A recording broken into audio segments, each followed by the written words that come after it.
about your kitchen counter? If you grab some fruit, you can easily drop them down and count them out. 1, 2, 3 apples. But if you try doing that exact same thing with your morning glass of water, you run into a problem. You can't count out 1 water, 2 waters. It just splashes everywhere and makes a mess. Solid things we count individually belong to the green countable family. We add an S to make them plural. Apple becomes apples. Meanwhile, liquids or tiny grains belong to the orange uncountable family.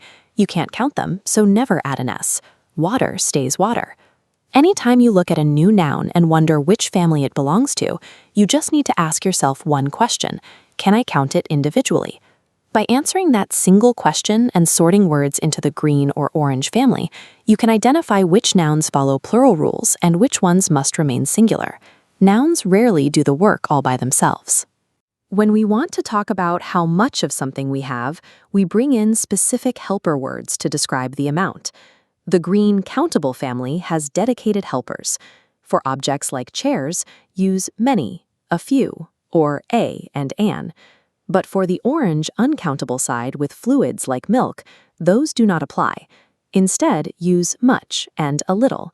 Keeping these pairs straight ensures your sentences are grammatically accurate. If you match green helpers to green nouns and orange helpers to orange nouns, you avoid the most common errors in describing quantity. This brings up a practical problem. If we can't count liquids or grains, how do we accurately ask for them at a store or measure them for a recipe? We look at this equation to find the solution. We simply take that orange uncountable substance and we pour it into a green countable container. You do this all the time without realizing it. You ask for a bag of rice or 2 cups of tea. The rice and tea remain uncountable, but the bags and cups do the counting for you. The rule is precise. The container gets to take the plural S, while the substance inside stays exactly the same. 3 glasses of water. The water doesn't change, only the number of glasses. This container method allows us to talk about specific quantities of fluid or abstract concepts while still following the core structural rules of the language. Now that the kitchen rules are clear, let's look at your schoolwork. You'll often encounter words like information, furniture, and advice. These are trap words. In your head, you might picture 3 separate chairs and think furniture should be countable. But in English, abstract ideas and general categories like these strictly belong to the orange uncountable family. Because they are orange, the strict rules still apply. As you can see here, you never add an S to them, and they only pair with orange helper words. You have much information, never many informations.